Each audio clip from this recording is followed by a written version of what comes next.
entrar en el mensaje. El tema que hemos estado desarrollando ha sido y es la presencia de Dios con nosotros. Amén. Y hemos querido desarrollar el tema y queremos desarrollar el tema acerca de la gloria de Dios. Y nosotros queremos ver la gloria de Dios en la iglesia. Amén. Yo quiero ver la gloria de Dios en la iglesia. Yo estoy viendo la gloria. Pero en las cosas del Señor es ahí donde nosotros tenemos que decir, como dicen en inglés, greedy. Yo quiero más. Amén. Y en Dios hay abundancia. En Dios hay eternidad. Es decir, las cosas de Dios, las bendiciones de Dios, las cosas bellas de Dios nunca se acaban. Por eso nosotros tenemos que aprender a buscar siempre más y más de Dios. Gloria al Señor. ¿Entendemos eso?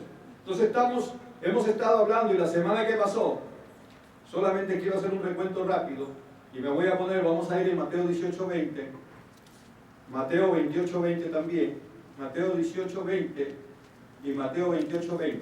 En Mateo 18:20 leímos, porque donde están dos o tres, eso fue la semana que pasó, congregados en mi nombre, allí estoy yo en medio de ellos. Amén. O sea que en esta noche, en este lugar, aunque haya gente que no lo crea, el Señor está acá. Gloria a Jesús. Amén. Aunque usted no lo sienta, el Señor está aquí. Gloria a Jesús.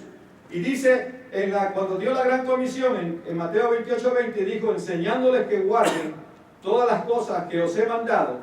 Y he aquí, yo estoy con vosotros todos los días hasta el fin del mundo. Él dijo que iba a estar con nosotros todos los días hasta el fin. O sea que el Señor está acá con nosotros. Amén. Porque Él lo ha prometido. Y su palabra dice que Él no es hijo de hombre para que mienta. Dios no miente. Dios es verdad 100%. Gloria a Jesucristo. Vamos a seguir.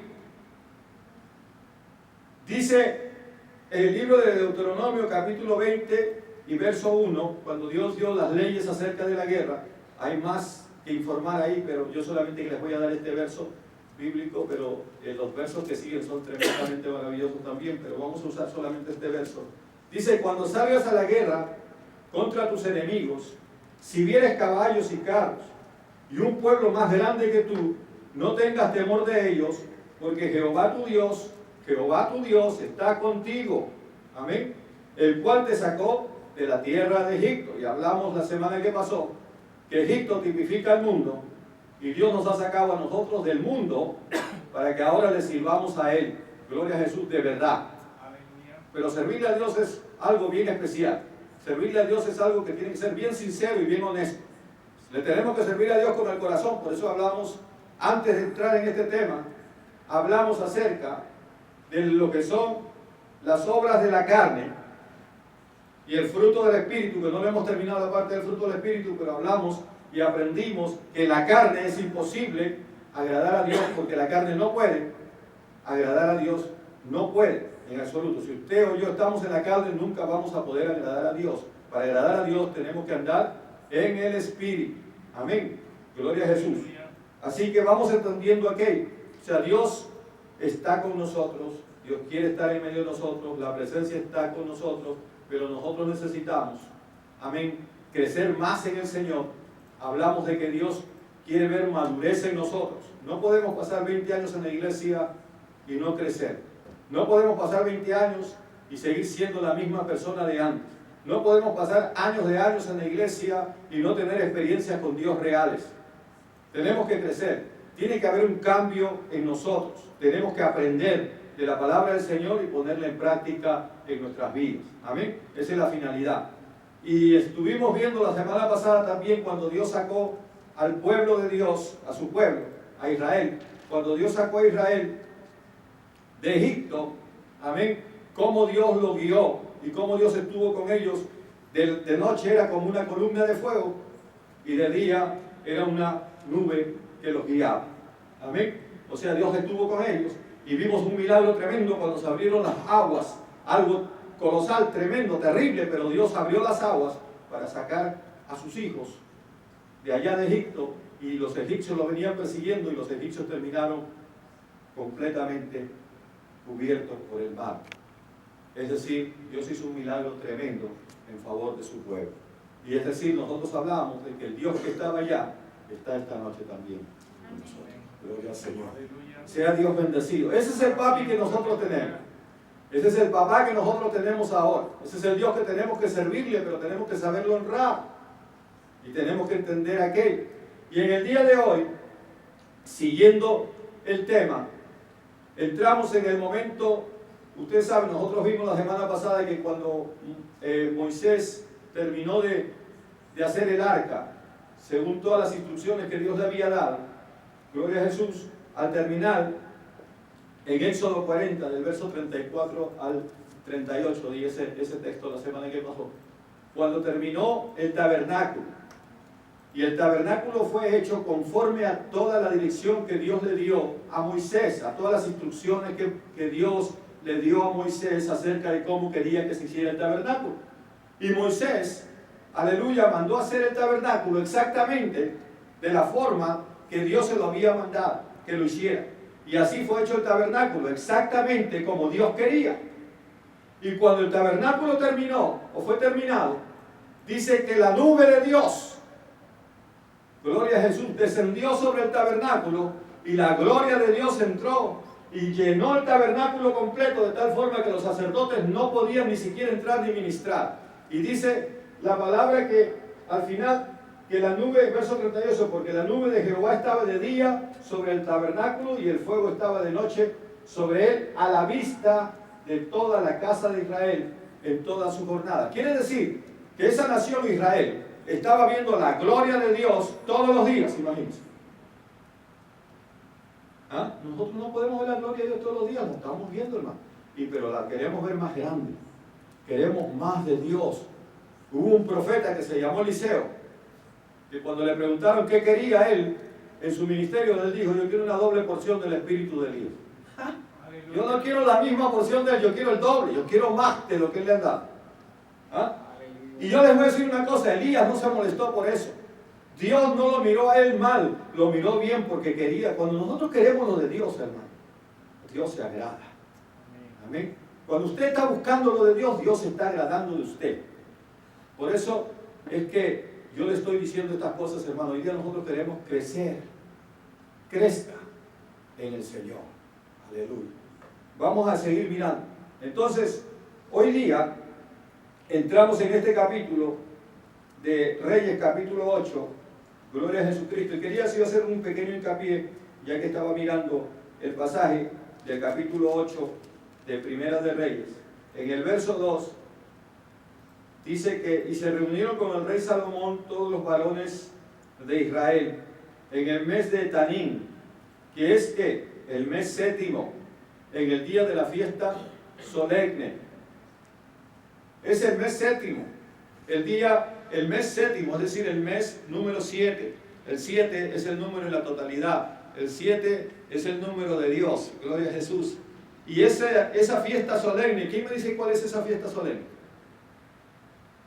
¿Saben cuál es la fiesta solemne? Es la fiesta de los tabernáculos. Amén. Es la fiesta de los tabernáculos. Esa es la fiesta solemne. La fiesta de los tabernáculos. ¿Qué tipificaba el tabernáculo? El tabernáculo tipificaba la presencia de Dios con Israel, con su pueblo. Amén. Y lo que nosotros necesitamos es siempre la presencia de Dios. Es decir, sin Dios somos absolutamente nada. O sea, es decir, el Señor Jesucristo dijo: sin mí nada podéis hacer. ¿Verdad? Es decir, nosotros necesitamos que Dios esté. La Biblia dice más. Dice que si Jehová no está con nosotros, en vano vela la guardia. ¿Verdad? Y dice que si Jehová no está con nosotros, en vano edificamos. O sea, cualquier cosa que hagamos, si Dios no está en el asunto, nosotros estamos haciendo algo por nada. Dios tiene que estar siempre en el asunto. Gloria a Jesús. ¿Y por qué ese mes séptimo, o el mes de la fiesta de los tabernáculos, la fiesta solemne, es el tiempo en que realmente Jesucristo nació? ¿Se dan cuenta? O sea, Dios trabaja con sus fiestas. Mucha gente a veces no se quiere fijar en esto, pero Él trabaja con sus fiestas. Es decir, Él dio esas fiestas. No son las fiestas de Israel. Ahí dicen, mucha gente dice: son las fiestas judías. Lo que pasa es que Dios escogió al pueblo de Israel. Pero le dijo al pueblo de Israel, estas son mis fiestas, que yo quiero que ustedes las celebren. Como ese era el único pueblo que Dios tenía y que había escogido para a través de ese pueblo darse a conocer al mundo entero, entonces les enseñó cuáles eran las fiestas que él quería que se les celebraran. Eso es todo, pero las fiestas son del Señor, son para nosotros también. Si ustedes saben que los judíos allá, todavía en este tiempo, ellos en esa semana, en ese mes séptimo del calendario judío, en la fiesta de los tabernáculos, ellos duermen en tiendas, porque eso es lo que es la fiesta de las cabañas, o la fiesta de las tiendas. Amén. O sea que ellos estaban en tiendas, ellos salen de sus casas y se van y hacen tiendas afuera, y están por una semana durmiendo afuera, porque ellos celebran de esa forma la fiesta de los tabernáculos, honran a Dios de esa manera. Amén. Entonces entendamos aquello. Y claro, les puedo dar más pistas todavía acerca de la fiesta, porque en las fiestas ustedes saben que las primeras fiestas, las fiestas de la primavera, gloria al Señor, que son 4 fiestas. La primera es la fiesta de la Pascua, que ya la vimos hace poco tiempo atrás, que era cuando el día 14 del mes de Nisan era el día en que sacrificaban el cordero, y Dios le estableció esa fiesta, y esa es la fecha en que Jesucristo murió en la cruz del Calvario por nosotros, porque Él es el Cordero de Dios que quita el pecado del mundo. Al día siguiente de la fiesta de la Pascua seguía el día de los panes sin levadura, y los panes sin levadura significa el día de la limpieza de la casa, de sacar todo el pecado de la casa, de limpiar. Y ese fue el día que Jesucristo fue puesto en la tumba, y estuvo 3 días en la tumba. Y al tercer día, el domingo, comenzaba la fiesta de las primicias, y fue el día que Jesucristo se levantó de los muertos. Ustedes ven, va con las fiestas. 50 días más tarde, Pentecostés. ¿Y qué pasó? Descendió el Espíritu Santo sobre la nación, sobre el pueblo de los creyentes, ¿verdad que sí? Entonces vamos viendo que las fiestas nos dan una indicación bien grande. Imagínense qué va a pasar en la fiesta de las trompetas. ¿Quién viene a la fiesta de las trompetas? Dicen que nadie sabe el día ni la hora, pero también dicen que los creyentes no vamos a ser sorprendidos cuando el Señor venga. ¿Ah? Que nosotros no vamos a saber el día y la hora que el Señor va a venir, está bien, pero el tiempo aproximado, el momento casi en el que el Señor ya va a estar con nosotros, lo vamos a saber, hermano. ¿Ah? Por eso es que nosotros tenemos que conocer la palabra, para eso está la palabra, para que no seamos... ¿Por qué se pierde el pueblo de Dios? Por falta de conocimiento. Gloria a Jesús. Vamos a seguir, vamos a entrar en el verdadero tema. Entonces, dice que cuando Salomón tuvo ese tremendo privilegio de llevar a cabo lo que había sido el sentir de su papá David, porque David era el que siempre quiso construirle casa a Dios, ¿verdad? Y él decía, no es justo que nosotros estemos viviendo en palacios y nuestro Dios esté en un tabernáculo, esté en unas tiendas. Entonces él quería hacerle al Señor un templo especial para el Señor, gloria a Jesús. Pero Dios, por causa del pecado de David, por causa del derramamiento de sangre de David que había hecho, le dijo, tus manos se han manchado con sangre, así que tú no vas a hacerme el tabernáculo. Ese fue el castigo tremendo que tuvo David también, de paso, uno de los muchos castigos que él tuvo. Pero Dios lo consoló y le dijo, tu hijo me hará casa. Y aquí vemos que Salomón le hizo la casa a papi, gloria sea al Señor. Y si usted le pone atención, en el verso 27, él sabía esto. Verso 27 del capítulo 8, dice, pero es verdad que Dios morará sobre la tierra, hace una pregunta. He aquí que los cielos de los cielos no pueden contener, no te pueden contener, cuanto menos esta casa que yo he edificado. Con todo, le dice Salomón, tú atenderás a la oración de tu siervo y a su plegaria, oh Jehová Dios mío, oyendo el clamor y la oración que tu siervo hace hoy delante de ti. Gloria a Jesús. ¿Se dan cuenta? Es decir, Salomón sabía la dimensión de Dios. Salomón sabía que Dios es tan grande. Él es el creador del universo.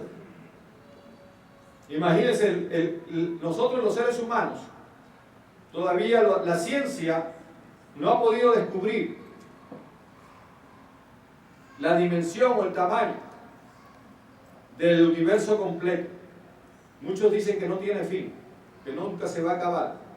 Pero Dios que lo creó, si Dios lo creó, Dios todavía es más grande que el universo. ¿Se imagina usted el Dios que nosotros tenemos? Y sin embargo, Él tiene tiempo para nosotros y se fija en nosotros, los que hemos sido hechos a imagen y semejanza de Él y que fuimos hechos por la mano del mismo Dios. Gloria a Jesús. Sea Dios bendecido. Y en el día de hoy, yo quería prepararnos a todos nosotros para que nos preparáramos para la gloria del Señor. La gloria de Dios, con mayor plenitud, con mayor fuerza, va a venir sobre nosotros. Pero a veces nosotros estamos viendo toda esta bendición. Vamos a mirar algo hoy día que es bien importante y bien especial. Hay muchas veces Dios va a estar con nosotros. Aquí Dios nos está garantizando su presencia con nosotros. ¿Verdad que sí? Dios dice que donde estemos dos o más reunidos, estará Él. Él siempre ha querido habitar en medio de su pueblo. Desde el comienzo, Adán y Eva ya habían pecado, pero sintieron que Dios se movía en el huerto, porque Él tenía comunión con ellos. Gloria a Dios. Y hoy día Dios sigue teniendo comunión con nosotros. Por eso es que la respiración del verdadero creyente es la oración. Cuando usted puede hablar con Dios, usted está vivo espiritualmente, porque cree en Dios de verdad.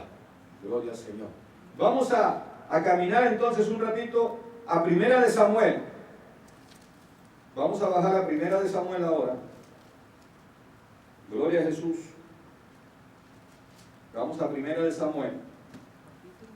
En el capítulo 2 de Primera de Samuel. Y el verso 16 y verso 17. Lo vamos a leer. Aleluya. Estos eran los hijos de Eli, el sacerdote. ¿Qué les quiero decir hoy día? Les voy a explicar algo. Muchas veces Dios está con nosotros, pero Dios no se va a mover en favor de nosotros. Amén. Dios va a estar ahí, pero no va a pelear por ti. Dios va a estar ahí, pero no va a pelear por mí. ¿Por qué? Porque a Dios le gusta nuestra pureza y a Dios le gusta que lo honremos. Amén. Dios quiere que seamos obedientes. La obediencia es la que honra a Dios. Dios sabe que usted no es perfecto, pero Dios mira el corazón. Eso estuvimos hablando hace tiempo atrás. Y Dios sabe cuáles son nuestras reales intenciones cuando nos movemos. Dios no puede ser burlado, ¿verdad? Lo que el hombre segare, lo que el hombre sembrare, eso mismo va a segar. Así que nosotros tenemos que tener mucho cuidado, porque usted y yo estamos en tierra de Dios. Usted y yo estamos caminando en terreno de Dios, hermano. Usted se ha atrevido, yo me he atrevido, porque aquí hay bendición en la tierra de Dios. Pero tenemos que saber caminar en la tierra de Dios. Tenemos que ser obedientes a Dios, porque Dios es el que nos bendice y Dios es el que sabe todas las cosas. Él conoce mi levantarme, conoce mi acostarme, conoce mis pensamientos, sabe lo que hay en mí antes que yo abra mi boca para pedirse. Me conoce completamente. No hay nada que yo le pueda ocultar a Dios. Dios me conoce bien. Gloria sea al Señor. Y así como me conoce a mí, lo conoce a cada uno de todos ustedes. Gloria al Señor. Y aquí pasó algo. El último o el penúltimo juez de Israel fue Elí. Y Elí tenía un par de hijos malcriados. Y estos hijos ya le habían crecido y sabían quiénes eran. Y miren el verso 16 y 17, ahí está. Y dice, y si el hombre le respondía, quemen la grosura primero, porque ellos querían que le entregaran la carne cruda. Eso era lo que estaba pasando. Y después, toma tanto como quieras. Él respondía, no, si no dámela ahora mismo, de otra manera yo la tomaré por la fuerza. Ese era uno de los hijos de Elí. Era pues muy grande delante de Jehová el pecado de los jóvenes, porque los hombres menospreciaban las ofrendas de Jehová. Eso es lo que ellos hacían. Ellos menospreciaban la ofrenda de Jehová. Gloria al Señor. Y dice, estos son los hijos de Elí. Versos 22 y 25. Vamos a leer. Versos 22 y 25 para que vean que no es cosa mía, todo está en la palabra. Dice, pero Elí era muy viejo y oía de todo lo que sus hijos hacían con todo Israel y cómo dormían con las mujeres que velaban a la puerta del tabernáculo de reunión. Y Elí les dijo a sus hijos, ¿por qué hacéis cosas semejantes? Porque yo oigo de todo este pueblo vuestros malos procederes. Verso 24, no hijos míos, porque no es buena fama la que yo oigo, pues hacéis pecar al pueblo de Jehová. Si pecar el hombre contra el hombre, los jueces le juzgarán. Mas si alguno pecare contra Jehová, ¿quién rogará por él? Pero ellos no oyeron la voz de su padre, porque Jehová había resuelto hacerlos morir. Ya habían llegado al colmo, habían llegado al extremo. Gloria a Dios. Verso 27. Y vino un varón de Dios a Elí y le dijo: así ha dicho Jehová, ¿no me manifesté yo claramente a la casa de tu padre cuando estaban en Egipto en casa de Faraón? Y yo le escogí por mi sacerdote entre todas las tribus de Israel, para que ofreciese sobre mi altar y quemase incienso y llevase efod delante de mí, y di a la casa de tu padre todas las ofrendas de los hijos de Israel. ¿Por qué habéis hollado mis sacrificios y mis ofrendas que yo mandé ofrecer en el tabernáculo? Y has honrado a tus hijos más que a mí, engordándoos de lo principal de todas las ofrendas de mi pueblo Israel. Por tanto, Jehová, el Dios de Israel, dice: yo había dicho que tu casa y la casa de tu padre andarían delante de mí perpetuamente, mas ahora ha dicho Jehová: nunca yo tal haga, porque yo honraré a los que me honran, y los que me desprecian serán tenidos en poco. He aquí vienen días en que cortaré tu brazo y el brazo de la casa de tu padre, de modo que no haya anciano en tu casa. Verás tu casa humillada mientras Dios colma de bienes a Israel, y en ningún tiempo habrá anciano en tu casa. El varón de los tuyos que yo no corte de mi altar será para consumir tus ojos y llenar tu alma de dolor, y todos los nacidos en tu casa morirán en edad viril. Y te será por señal esto que acontecerá a tus dos hijos, Ofni y Fines. Ambos morirán en un día, y no me suscitaré un sacerdote, y yo me suscitaré un sacerdote fiel que haga conforme a mi corazón y a mi alma. Y yo le edificaré casa firme, y andará delante de mí ungido todos los días. Y el que hubiese quedado en tu casa vendrá a postrarse delante de él por una moneda de plata y un bocado de pan, diciéndole: te ruego que me agregues alguno de los ministerios para que pueda comer un bocado de pan. Es decir, Dios está ahí, ¿verdad que sí? ¿Verdad que Dios está ahí? Está en Israel, está con el pueblo, pero está mirando que hay un problema. Hay unos hijos desobedientes de un sacerdote, y el sacerdote es el que está dirigiendo al pueblo. Y sus hijos están dando un mal ejemplo, pero él los está dejando que sigan. Es decir, una cosa que Dios es celoso es con este altar. Yo no me puedo parar en este altar si yo ando en pecado, hermano, y me pongo a predicar la palabra delante de ustedes. Solo la misericordia de Dios me mantendría con vida o con bien. Pero delante de Dios estaría mal. Todos los que ministramos a Dios tenemos que estar limpios delante de Dios.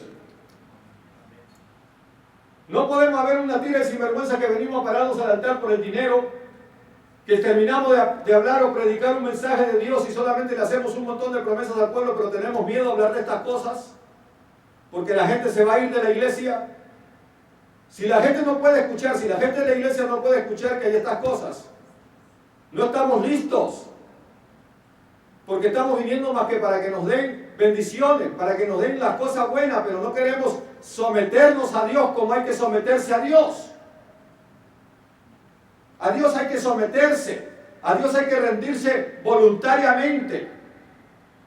Hay que tratar de meternos a aprender la voluntad de Dios. Usted no se puede aprender la Biblia entera, ni yo tampoco. Yo entiendo esa parte, pero Dios nos mira, por eso que Dios nos mira el corazón, lo que aprendemos lo ponemos en práctica. Y es más, la palabra me enseña a mí que hoy día, la iglesia, usted y yo, tenemos el Espíritu Santo de Dios. Cada uno, el que se ha convertido a Cristo de verdad, tiene que tener el Espíritu de Dios. Aleluya. Porque dice que el que no tiene el Espíritu de Cristo no es hijo. Así dicen las Escrituras. O sea, yo tengo que tener el Espíritu en mí. Y dice que el Espíritu de Dios me va a guiar a toda verdad y a toda justicia. ¿Verdad que sí? Él va a ser mi guía y mi director. Y si hay algo que yo no sé, y que yo dudo, y si hay algo que está andando mal alrededor mío, o si estoy a punto de hacer algo malo, el Espíritu de Dios que está en mí me lo va a hacer sentir para que no lo haga. Y investigue y pregunte, o lo busque a Él en oración para buscar y saber cuál es su voluntad. Es decir, no hay manera de que usted en el Señor hoy en día perdamos. ¿Saben quiénes somos nosotros? Somos pueblo de Dios, dice la Biblia, pueblo de Dios escogido. Somos real sacerdocio. Hemos sido lavados con una sangre súper preciosa, que es la única que quita el pecado del mundo. Aleluya. Gloria a Dios, hermano. Todo eso es lo que es usted, y usted vale una barbaridad para Dios. No, le hemos costado un sufrimiento tremendo a Dios para limpiarnos.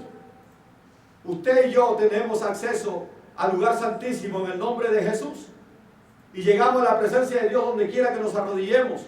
Aleluya. Y nos presentemos delante del Señor. Inmediatamente en el nombre de Jesús se abren todas las puertas y usted va a ir a la presencia de Dios. Somos creyentes, creemos en Él. Gloria a Cristo, hermano. Y si creemos en Él no es solamente esperar bendición, es esperar, Él espera de nosotros obediencia. Él nos da su palabra para que lo obedezcamos. Gloria al Señor. Y le había dado todas estas promesas, gloria sea al Señor, pero ellos sin embargo le estaban fallando, estaban desobedeciendo a Dios. Ese es el problema, cuando uno desobedece a Dios, hay problemas. Por eso es que si usted nota el verso 12 del capítulo 2 de 1 de Samuel, el verso 12 del capítulo 2 de 1 de Samuel, dice: los hijos de Eli eran hombres impíos. ¿Verdad que sí? Y no tenían conocimiento de Jehová. Es decir, no quiere decir que no sabían quién era Jehová, por si acaso. Acuérdense que el único Dios que tenía Israel era Jehová. O sea que ellos no podían ignorar quién era Jehová. Se refiere a que ellos no querían obedecerlo a Dios, querían hacer las cosas a su manera. Tenían impío todo aquel que conoce a Dios. En la iglesia, cualquiera de nosotros que mañana más tarde le dé la espalda a Dios y se vaya y dice: ya no quiero ir más a la iglesia, yo no creo más en Dios, yo no quiero, yo voy a hacer mi vida de la manera que yo quiero, yo voy a trabajar como yo quiero trabajar y yo voy a hacer las cosas a mi forma y a mi manera, es un impío. Porque conoce a Dios, sabe de Dios, pero no quiere hacer las cosas en la forma que Dios le manda. ¿Entienden? Ese es un impío. Ellos eran impíos. Ahora miren las consecuencias. 1 Samuel capítulo 2, verso 27. Aleluya. Ya lo leí, ¿verdad que sí? Verso 27, 1 Samuel capítulo 3, del 11 al 15. Voy a leerlo. Y Jehová dijo a Samuel: he aquí, esta es la parte cuando Dios le habla por primera vez a Samuel. Amén. No voy a ir por todo el lado, pero yo quiero que ustedes lo sepan. Es la primera vez que Dios le habló al joven Samuel. Samuel había ido a consultar a Elí porque pensaba que era Elí el que lo llamaba, pero la voz que él escuchaba era la voz de Dios. Amén. Y en el verso 11 Dios le empieza a hablar a Samuel y le dice: y Jehová dijo a Samuel: he aquí, haré yo una cosa en Israel, que a quien la oyera le retiñarán ambos oídos. Aquel día yo cumpliré contra Elí todas las cosas que he dicho sobre su casa, desde el principio hasta el fin, y le mostraré que yo juzgaré su casa para siempre por la iniquidad que él sabe, porque sus hijos han blasfemado a Dios y él no los ha estorbado. O sea, no los ha corregido como los tenía que corregir. Eso es lo que había pasado. Y verso 14: por tanto yo he jurado a la casa de Elí que la iniquidad de la casa de Elí no será expiada jamás, ni con sacrificios, ni con ofrendas. Y Samuel estuvo acostado hasta la mañana y abrió la puerta de la casa de Jehová, y Samuel temía descubrir la visión a Elí. Era su primera experiencia con Dios. Está joven, es la primera vez en toda su vida. Él era como decir, él sabía todas las cosas que tenía que hacer en el templo. Se había mecanizado, pero todavía no había tenido una experiencia de ese tamaño, de esa dimensión con Dios. Había escuchado. ¿Se imagina lo que usted le hable a Dios? Yo me muero. Dios me va a tener que dar fuerza para que yo me quede parado y pueda escuchar la voz de Dios que me está hablando. La voz de Dios. Como usted me está escuchando a mí, usted lo va a escuchar a Dios. ¿Usted sabe lo que es esa experiencia? ¿Se imagina lo que es eso? O sea, escuchar la voz de Dios real ahí, delante de usted, y diciéndole estas cosas.